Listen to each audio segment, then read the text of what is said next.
ஓம் ஸ்ரீம் ஹ்ரீம் க்ளீம் க்ளம் come கணபதயே வரவரத சர்வஜனமே பஜமானாய ஸ்வாகா. Ganapathi TV அன்பர்களுக்கு உங்கள் ஆத்மார்த்த ஜோதிடர் நங்கநல்லூர் டாக்டர் பஞ்சநாதனின் ஜூன் மாத நல்வாழ்த்துக்கள், வணக்கங்கள். என் அன்பிற்குரியவர்களே, 2020 ஆண்டு ஜூன் மாதம் கும்பராசிக்காரர்கள் வாழ்க்கையிலே ஏற்படுத்த போகிற மகிழ்ச்சி அலைகளை இந்த பதிவிலே நாம் பார்க்க கும்பராசிக்காரர்களுக்கு இந்த மாதத்துடைய கிரகநிலைகளை பார்த்தால் உங்கள் ராசியிலே செவ்வாய் பகவான் அமர்ந்திருக்கிறார். உங்களுடைய தனஸ்தானத்திற்கு இந்த மாதத்துடைய 18ஆம் தேதி அவர் பயணம் செய்கிறார். உங்களுடைய சதுர்த்தம கேந்திரத்திலே சூரிய பகவான் இருக்கிறார். அவர் இந்த மாதத்துடைய செகண்ட் ஹாஃப்ல பஞ்சமஸ்தானத்திற்கு பயணம் செய்கிறார். உங்களுடைய 5வது ஸ்தானத்திலே இருக்கக்கூடிய சுக்கிர பகவான், புதன் பகவான், ராகு பகவானுடைய இணைவு அமைந்திருக்கிறது. அந்த இணைவு சுக்கிர பகவான் இந்த மாதத்துடைய 4ஆம் தேதி ரிஷபராசிக்கு வக்கர நிலையிலே வருகிறார். அங்கு ஆட்சி நிலையில் வக்கர நிலை பெறுகிறார். உங்கள் பஞ்சமாதிபதியாக இருக்கக்கூடிய புதன் பகவான் இந்த மாதத்துடைய 20ஆம் தேதி வக்கர நிலையிலே ரிஷபராசியில் வந்து அமர்கிறார். உங்களுடைய அஷ்டமஸ்தானத்திலே சந்திர பகவான் அமர்ந்து இந்த மாதம் துவங்குகிறது.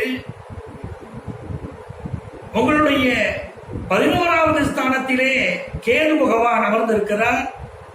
12வது ஸ்தானத்திலே குரு பகவானும் சனி பகவானும் வக்கர நிலை பெற்று அமர்ந்திருக்கிறார்கள். என் அன்பிற்குரியவர்களே, இந்த மாதத்திலே நல்ல விஷயம் என்னவென்று பார்த்தால் செவ்வாய் பகவான் ராசியில அமர்ந்திருக்கிறார். 3ஆம் இடத்திற்கும் 10ஆம் இடத்திற்கும் அதிபதியான செவ்வாய் பகவான் ராசியிலே அமர்வது ஒரு தைரியத்தை, உங்களுடைய வேலை சம்பந்தமான முயற்சிகள் வெற்றி பெறும். இப்ப நிறைய இன்டர்வியூ அட்டெண்ட் பண்ணுவீங்க, கைக்கு எட்டினது வாய்க்கு எட்டலைங்கிற நிலைமை இருந்திருக்கும் இது வரைக்கும். இனி அந்த நிலைமை மாறும். கும்பராசிக்காரர்களுக்கு ஜாக்பாட்டாக நல்ல வேலை கிடைக்கும். அதிர்ஷ்டமான செய்தி இந்த மாசம். கும்பராசிக்காரர்களுக்கு இந்த மாதத்திலே செவ்வாய் பகவான் பல அனுக்கிரகங்களை செய்ய போகிறார். நல்ல தைரியம், தன்னம்பிக்கை, சகோதரனுடைய உதவி, இளைய சகோதர உதவி கிடைக்கும். சிலருக்கு நல்ல வேலை வாய்ப்பு, அருமையான வேலை வாய்ப்பு இந்த மாசம் கிடைக்கும். சொத்து சுகம் வாங்குற யோகம் உண்டுங்க. நல்ல ஒரு நிலம் வாங்கணும், நல்ல வீடு கட்டணும், இண்டிவிஜுவல் ஹவுஸ் கட்டணும், நல்ல வாழணுங்கிற உங்கள் எண்ணங்கள் நிறைவேற போகிற காலகட்டம். அதற்கு இப்பொழுது அடித்தளம் அமைப்பீர்கள். நல்ல காலகட்டம். இப்ப 4ஆம் இடத்துல சூரிய பகவான் இருக்கிறார். அவர் உங்கள் பஞ்சமஸ்தானத்திற்கு செல்கிறார்.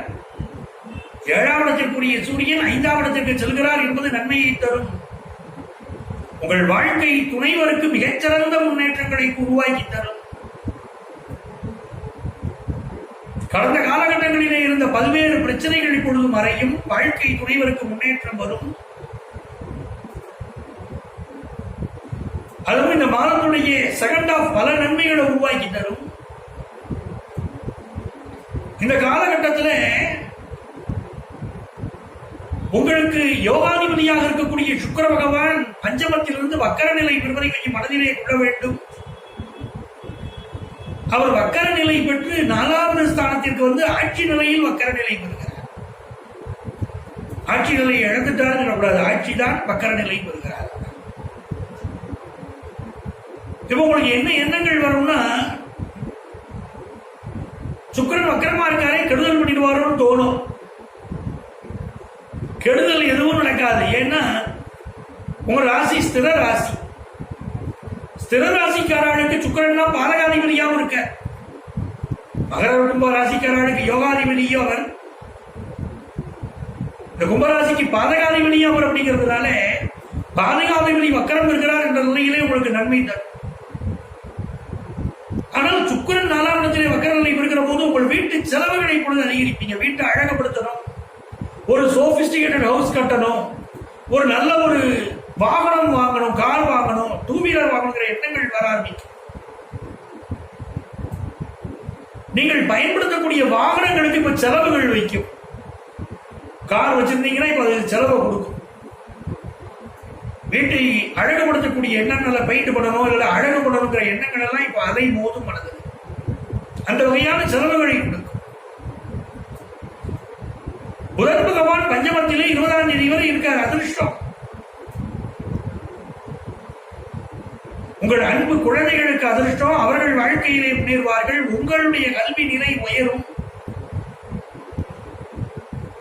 எதிர்பார்த்த அதிர்ஷ்டங்கள் எல்லாம் கூடி வரக்கூடிய காலகட்டம். இது நாள் வரை இருந்த தொந்தரவுகள் அகலும். என்ன சார் 7.5 சனியில நாங்க மாட்டிக்கிட்டு இருக்கோம், எங்களுக்கு எப்படி சார் நன்மைகள் நடக்கும் நீங்க சொல்றதை காதல விழுகிறது. என் அன்பிற்குரிய கும்பராசி நேயர்களே, கடந்த 2.5-3 ஆண்டுகளிலே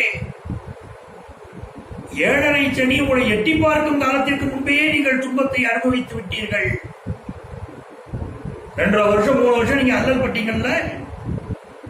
7.5 சனி வந்த பிறகு அல்லல் பட்டீர்கள். அது வருவதற்கு முன்பாகத்தான் நீங்கள் அல்லல் பட்டீர்கள். இனி உங்கள் வாழ்க்கையிலே நல்ல மாற்றங்கள் வரும். சுக்கிர பகவான் பஞ்சமாதிபதி மக்கர நிலை பெற்று 4ஆம் இடத்திற்கு வருகிறார். கல்வி பயிலக்கூடிய மாணவர்கள், ஆர்கிடெக்சர் படிக்கிறவங்க, மெடிக்கல் படிக்கக்கூடியவங்க, கம்ப்யூட்டர் ஓரியன்டட் கோர்சஸ் படிக்கக்கூடியவங்க படிப்புல அதிக கவனம் செலுத்தணும்.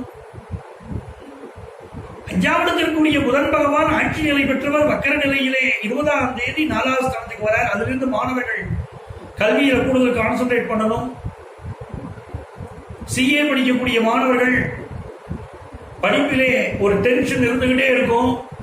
அதிக கான்சென்ட்ரேட் செய்வது நல்லது. இந்த காலகட்டத்தில் 12ஆம் இடத்துல குரு பகவானும் சனி பகவானும் வக்கர நிலையில இருக்கிறார்கள். ஏற்கனவே குரு பகவான் சனி பகவானும் வக்கர நிலை, சுக்கிரனும் புதனும் இந்த மாசத்தில் வக்கரம் அடைகிறாங்க. 4 கிரகங்கள் வக்கர நிலை பெறுகிறார்கள். அவர் சனி பகவான் வக்கர நிலை பெறுகிறாரு என்று சொன்னால் மனதிலே சில கவலைகள் இருந்துகிட்டு இருக்கும், நாம் மறுக்கல. ஆனால் இடப்பெயர்ச்சி சம்பந்தமான எண்ணங்கள் தோன்றும். குடியிருக்கக்கூடிய இடம் மாறணும்னு சிலருக்கு தோணும். சிலருக்கு வேலை மாற்றம் செய்ய வேண்டும் என்ற எண்ணங்கள் தோன்றும். அப்படி வேலை மாற்றம் செய்யணும்னு நினைக்கிறவங்க தயவு செய்து உங்களுடைய சொந்த ஜாதகத்தை பாருங்க. அதுல தசாபுத்தி அந்த சூட்சமும் சரியா இருந்தா மட்டும் இப்போ வேலை மாற்றம் செய்யுங்கள். மற்றபடி அவசரப்படாதீங்க. 12ஆம் இடத்திலே குரு பகவான் வக்கர நிலையில இருக்கிறார். இப்பொழுது உங்கள் அன்பு பிள்ளைகளுக்காக இந்த அதிக செலவாகும். நிறைய இன்வெஸ்ட்மெண்ட் பண்ணக்கூடிய எண்ணங்கள் வரும். சில பேருக்கு நிறைய செலவு பண்ணக்கூடிய எண்ணங்கள் வரும்.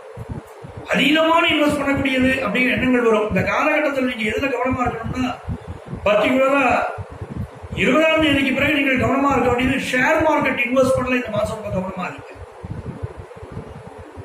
லாங் டர்ம் இன்வெஸ்ட்மெண்ட்ஸ்ல கூட கொஞ்சம் கவனமா இருக்கணும். நீங்க ஷார்ட் டர்ம் இன்வெஸ்ட்மெண்ட்ஸ் வேண்டாம். இந்த காலகட்டத்தை பொறுத்தவரை கும்பராசிக்காரர்களுக்கு ராசியில செவ்வாய் பகவான் 18ஆம் தேதி வரைக்கும் இருக்க. கோபம் வரும், அநியாயத்துக்கு கோபம். அந்த கோபத்தை குறைத்துக் கொள்வது என்பது உங்களுக்கு பல்வேறு வகையான நன்மைகளை தரும். 2ஆம் இடத்திற்குரிய குரு பகவான் வக்கர நிலையிலே 12ஆம் இடத்தில் இருக்கிறார்னா நிறைய செலவு வரத்தான் செய்யும். ஆனால் அதை தாக்கு பிடிக்கக்கூடிய சக்தியை கடவுள் கொடுப்பார். ராசியாதிபதியும் தனஸ்தானாதிபதியும் வக்கரமாக 12ஆம் இடத்திலே இருக்கிறார்கள். உங்களுடைய உடல் நலத்தில் கூடுதல் கவனம் இருந்துக்க. நல்ல எக்ஸசைஸ் பண்ணுங்க. உங்கள் அன்பு குழந்தைகள் வாழ்க்கையில் முன்னேற்றம் உண்டு. செய்யக்கூடிய பிசினஸ்ல 20ஆம் தேதி வரைக்கும் அதீத முன்னேற்றம் இருக்கும். இந்த மாதம் 21ஆம் தேதி சூரிய கிரகணம் நிகழ்கிறது. 21ஆம் தேதி காலையில 10 மணி 22 நிமிடத்திற்கு சூரிய கிரகணம் ஆரம்பித்து பிற்பகல் 1 மணி 42 நிமிடம் வரை நடைபெறப் போகிறது. உங்கள் பஞ்சமஸ்தானத்திலே சூரிய கிரகணம் நிகழ்கிறது என்பதனால் பிசினஸ் தொடர்பான முயற்சிகளிலே அன்றைய தினத்திலிருந்து கூடுதல் கவனம் எடுத்துக் கொள்ளுங்கள். கேளிக்கை விஷயங்களை தவிர்க்க பாருங்கள்.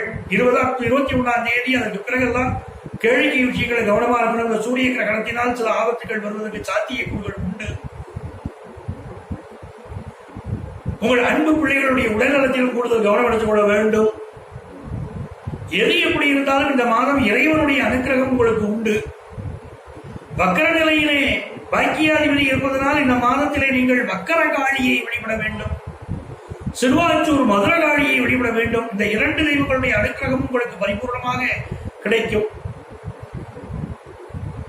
வியாபாரிகளுக்கு மீடியமான முன்னேற்றங்கள் உள்ள மாதம்.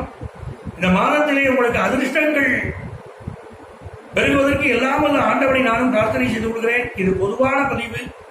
உங்களுடைய தசாபுத்தி அந்தரம் சூட்சமத்தை பார்த்துதான் முழு பலன்கள் நாம் புரிந்து கொள்ள முடியும். உங்களுக்கு அப்படி ஜோதிட ஆலோசனை வேணும் அப்படின்னா எங்களை நீங்கள் தொடர்பு கொள்ளலாம். முறையான ஃபீஸ் கட்டினா எங்கள் ஆலோசனைகளை பெற முடியும். நேரிலோ தொலைபேசி வழியாகவோ எங்கள் ஆலோசனைகளை பெறலாம். உங்கள் வாழ்க்கைக்கு வழிகாட்ட காத்திருக்கும் உங்கள் ஆத்மார்த்த ஜோதிடர் நங்கநல்லூர் டாக்டர் பஞ்சநாத்.